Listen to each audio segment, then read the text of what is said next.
Maloch Hagar, what's wrong with you, Hagar? This is a mother? She says, what should I do? You're making me crazy. She said, the kid is sick. He's got a high fever, and there's no water. What should I do? So the Eibusher says to her, what should you do? Don't be a victim. Don't feel sorry for yourself. Don't sit there and say, poor me. But what should I do? What should you do? Kumi, stand up. Si'iyas hanar, carry the young man. Hachziki es yodech bei, hold on to him tight. Because I'm going to make a great nation out of him. Okay, and then what happens? Vayifkach Elokim es eineo, God opens her eyes.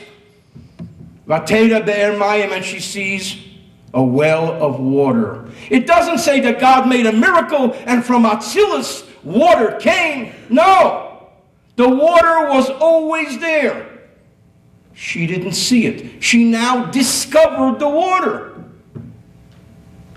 Why didn't she see the water till now? She didn't see the water till now because she was busy feeling sorry for herself and crying, and she was miserable.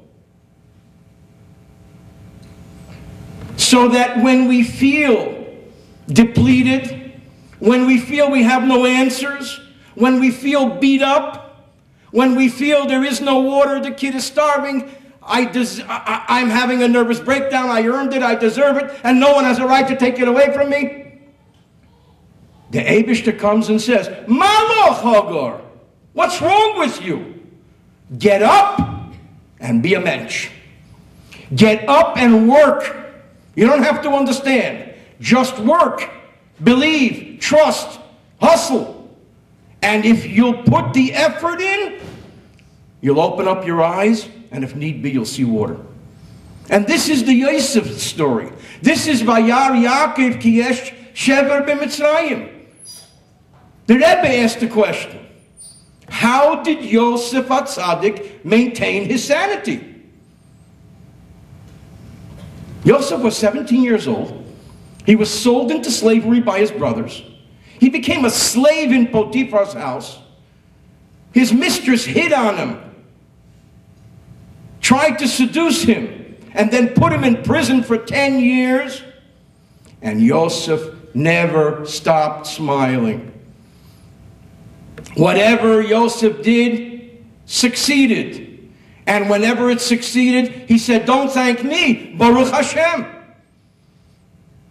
And when Yosef saw somebody unhappy, even the hateful baker and butler who were friends of Potiphar, says the Gemara, Yosef said, Madua pneichem zeyafes. Why are you guys looking so miserable? Why don't you smile?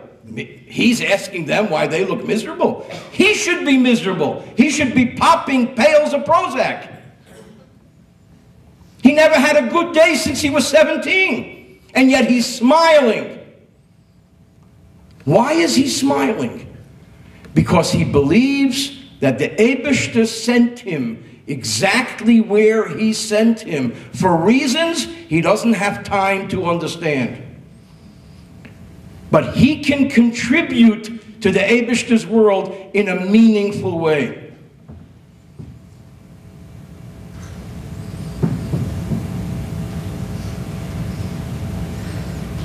And this is the message that Yossel Gutnick and I told each other.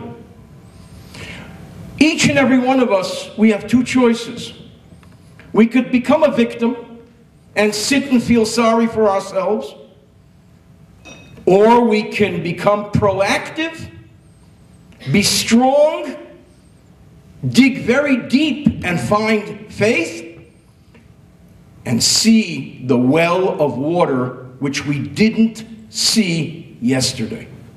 And this is what the Rebbe expects of us, every man and woman who have the privilege to refer to themselves as Hasidim. That we should always be forward-looking, that we should always be strong, that we should always be courageous, that we should always recognize that it's not about me, but it's about what I can do to contribute to the Eibishter's world.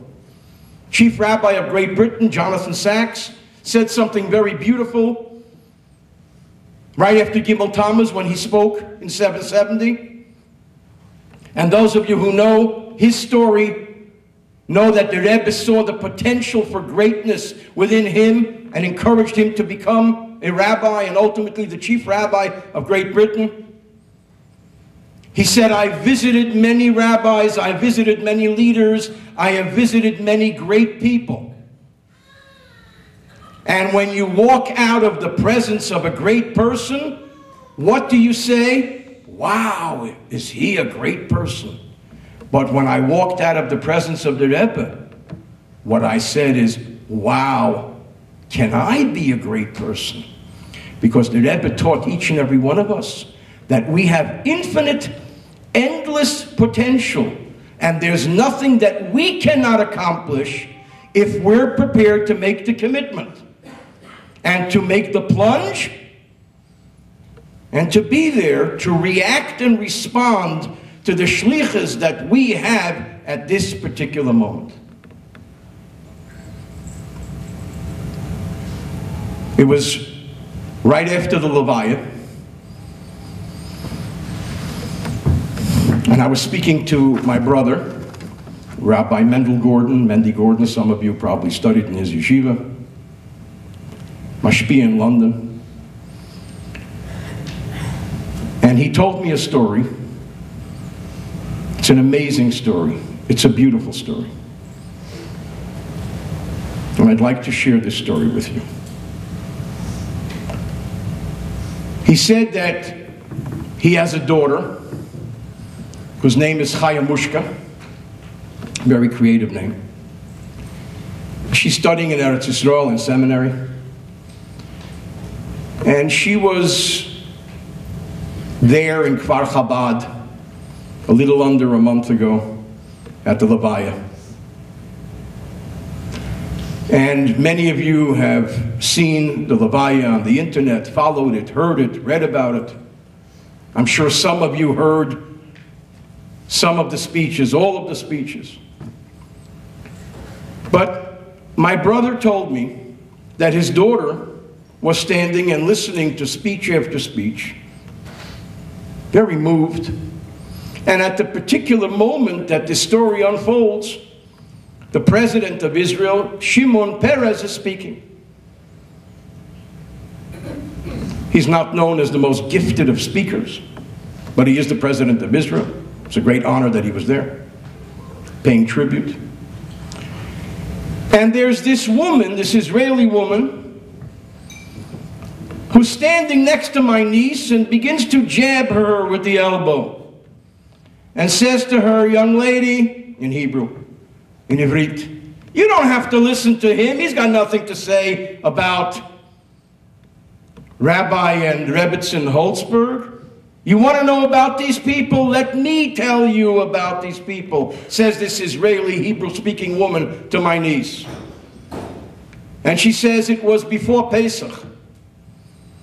And Rabbi Gabi was going from motel to motel, from flop house to flop house, from dump to dump, where the Israeli backpackers hang out, from hostel to hostel, putting up signs, spreading the word that Chabad is making a Seder free of charge for the Israeli backpackers.